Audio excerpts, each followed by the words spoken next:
Syriza and its coalition partner, the independent Greeks, agreed to a 4-month extension with the Eurogroup of Greece's loans. Syriza said the agreement was an important and successful result. But the major papers are saying that the deal is a little different than what the EU had been giving Greece all along. Austerity, which is a left group outside of Syriza, issued a press statement saying no to the new agreement. And I'll be speaking to Yanis Delatolis, a supporter of Austerity. Good evening. Hi. What are the main points that Austerity is making in its press release? Well, Austerity points are basically the same points that the people inside of the left of Syriza are making. You know, we're in agreement with this, that this extension, this 4th-month extension, is nothing but a continuation of the memoranda policies, where the banks will have control and demands when they give the bailout money to Greece now. So this is a retreat because Varoufakis had gone into the negotiations saying that Greece would not accept the bailout, and of course that has been reversed.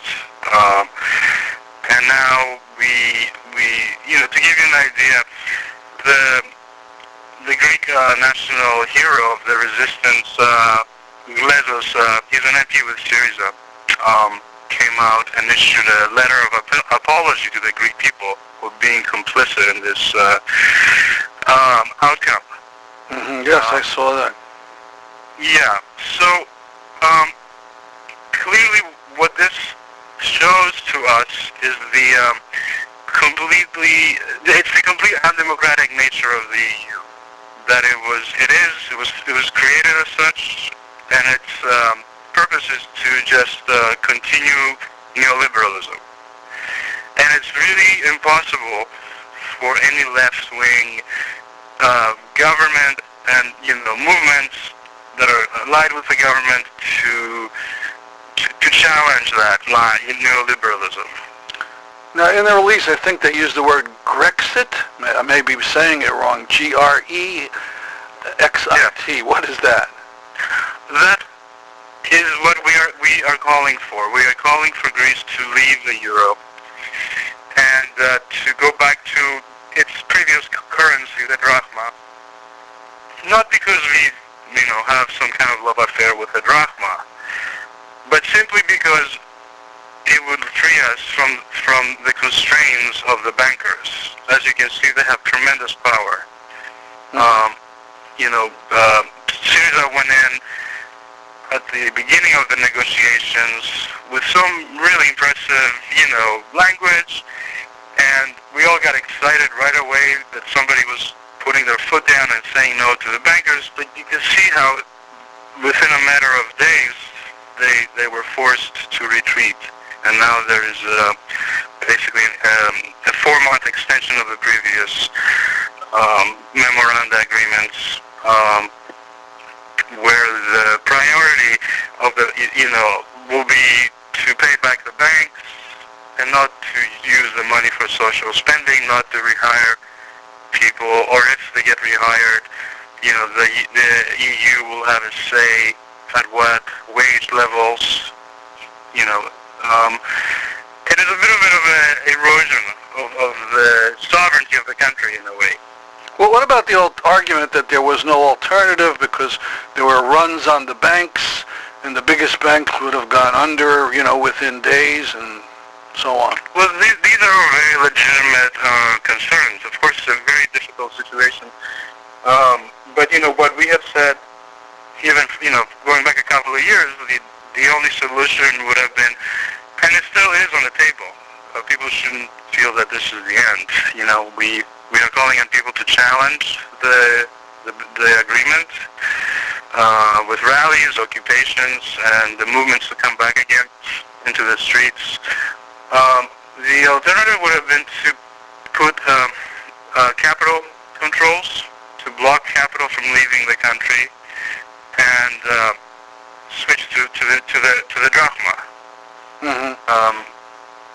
And take a series of measures nationalize the banks and the large enterprises, but put them under workers' control. Mm-hmm.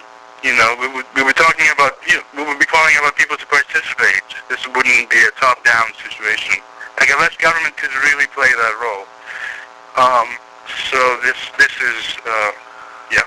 Now, I've heard some people say, well, Syriza was not elected on a promise of leaving the EU, and that it needs time to convince people that that's really the only way to make any real progress, and so this agreement kind of buys time. What do you think of that?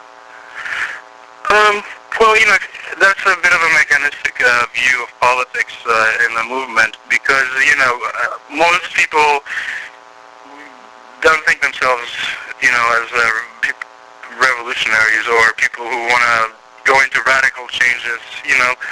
The job of a left government, of a radical left government, is to, explain to people and try to move people forward. So, for example, Varoufakis and Tsipras and Syriza can now turn to the Greek people and say, look, we tried to negotiate with the Eurogroup, but you see what happens. We can't get anywhere because that's the nature of the EU. And now we have to start considering leaving the Euro. I mean, that is what a left party should do now, instead of, creating this extension of, neoliberalism, basically. And you think the people would understand that? I mean, I know the radicals outside of Syriza, further to the left, got a very small vote. But you think that if they had responded to the obstinacy of the bankers with a real jump to the left, people would have responded? Well, like I said to you earlier, about a third of Syriza agrees with this position. And then outside of Syriza, there's quite a large left presence. With the Communist Party and other left-wing groups. I mean, it's a quite large left-wing, what do they call it? Nebulous presence. Mm-hmm. The thing is, yes, obviously this would have to be argued with in the movement. Mm-hmm. You try to, you explain to people why this is. I think the fact that Syriza still has about 80% approval rating is, comes from the fact that they went in so confrontational at the beginning. Right. And I find it very hard to believe that if Syriza said, okay, we're going to leave the Euro now, people would, swing back and, turn against them completely. Mm-hmm. It would be a very hard transition period, but this is hard. What is happening right now is very difficult for people. Now, here's another argument I've heard, that if Greece left the euro, went back to the drachma, that the rich people who had all these euros in banks outside the country, they would be able to take all this money and buy up everything in Greece for a song, if you know the expression. Well, I mean, they wouldn't be able to buy large enterprises, hopefully, under the left government, because there would be controls on that. Mm-hmm. But look, this isn't. We're not talking here about a revolutionary break with capitalism yet. We're just talking about making these reforms that are very basic to allow for people to get some breathing space. But also within the confines of capitalism, you need to have the money stay in the country so that the economy can start growing again. So, Austerity considers its program reformist in a sense, not a... Oh, no, absolutely not. But we have to start where we are right now. Mm-hmm. And where we are right now is that people need to come out and say no to this agreement and force the government to reject it. And renegotiate, or, break with the euro, obviously, go back to the drachma, nationalize the banks, and, go from there. Mm-hmm. What do you hear about the mood in Greece? What are people saying? This just all came out. I don't really know what the mood is yet. We're going to find out in the next couple of days. There is a demonstration called at the Parliament on Thursday, and the title of that is "We Are Not Afraid of a Grexit," an exit from the EU, which is it's a good sign. You know, it shows that people will not back down after, the victory of the left government like that. Now, how about other things? Now, the series has been in the government for a month now. What about things that it can do on its own? I read your Facebook page, and you talk about a place called Amygdaleza, where immigrants are. What's the story there?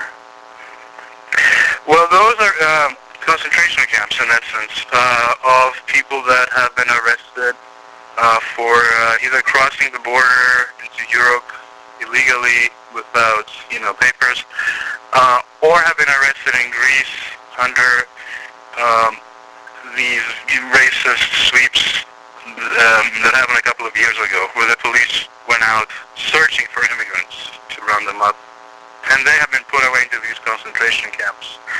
The conditions in there are atrocious. There have been several uprisings. Last week there was a death that was caused by lack of medical care of a young man, and I think within 24 hours or so, somebody else had taken their own life in the same camp. This person had been arrested, released, and was arrested again and brought back to the concentration camp. And it's thought that, it was this that caused him to take his own life. How many people are we talking about in these camps? I believe this is something like 2,000 at this particular, I can't remember off the top of my head, but a lot of... Around 2,000, well, just to get an idea of the dimension. Yeah. Now, what is Syriza said about this? Well, the Minister of the Interior went to the camps after the uprising was started, and made some very nice proclamations, that this is unbelievably sad, and it's an outrage that this is happening in a European country. But then there hasn't been any follow-up, and instead what is being, the rumor out there is that there's now talk about first processing each and every file of each detainee before the concentration camp is closed, instead of freeing everybody and processing, going through and finding out what every case is about. So even on this, it looks like the concentration camp will not close right away. There was a protest that was organized by the Syriza youth a few days ago, where the riot police attacked with pepper spray about 300 protesters who were there in solidarity with the immigrants. You're saying Syriza youth? Yes, exactly. So the government's own youthful followers were in this protest? Yes, and they were, so there are some questions there that need to be answered, I think. Well, we certainly are going to continue to ask that question. Because we see the anti-racism as being part, obviously, of the larger campaign against fascism. Speaking of that, I met you in New York City, and there's plans for a rally in March about anti-fascism. Could you talk about the date and what that's all about? The specifics haven't been worked out yet, but March 21st is the International Day Against Fascism and Racism. The epicenter obviously is Athens and Greek cities, but there will be solidarity actions in many European cities that day. And it is obviously to try to unite the anti-fascist movement across borders, because we have seen a rise of fascism not just in Greece, but in many other European countries. Not the most, of course, blatant, problematic situation is the Front National in France. But even in places that you wouldn't think of as traditionally having fascist support, as Sweden, where the Nazi Party got almost 10% of the vote. So this is clearly a problem that is not going away. It is being generated by the economic crisis. And the problem is they fill the vacuum, the fascists, in places where the left isn't strong enough, or is too fragmented, or isn't paying attention enough to them, So this will be a day to bring everybody's attention to this, to link up arms, cross borders, and raise awareness. But in Greece, this has a very different, more urgent. What is the Golden Dawn saying about this agreement? I haven't heard much from them really. They always play it as they are at the memorandum, but this is all a lie. It's a blatant lie. They're being funded, primarily by the shipping industry. So this is just a front, like the Nazis, had an anti-capitalist language also. That didn't mean anything. They were capitalism's biggest, most reliable friends at the end. Mm-hmm. The Golden Dawn has a similar rhetoric, but it's just rhetoric. They, for example, voted against taxation for the super rich Greeks in Parliament. After the junta fell in 1974, it was written into the constitution that the richest section of Greek society would not pay taxes. Yeah, exactly. Say that again? Say that again? It was written in the constitution that after the junta fell, that the richest Greeks would not have to pay taxes. Wow. Yeah, exactly. And that's still in the Constitution? Yeah. Here comes another wow. Okay. Yeah, this is another issue, Well, I want to thank you for talking with me. Thank you. I hope this was helpful. Obviously, this is still new. We are calling for people with the comrades inside of Syriza to take to the streets and demand that this deal be rejected. And we see that the only solution can come from rallies, demonstrations, strikes, occupations, and that is the kind of movement that I think we need to fight against the blackmail and, the undemocratic nature of the EU. Okay. And I want to remind listeners that one of our archives on our website, thestruggle.org, is all about Greece. And thank you all for listening. This is Stan Heller for The Struggle.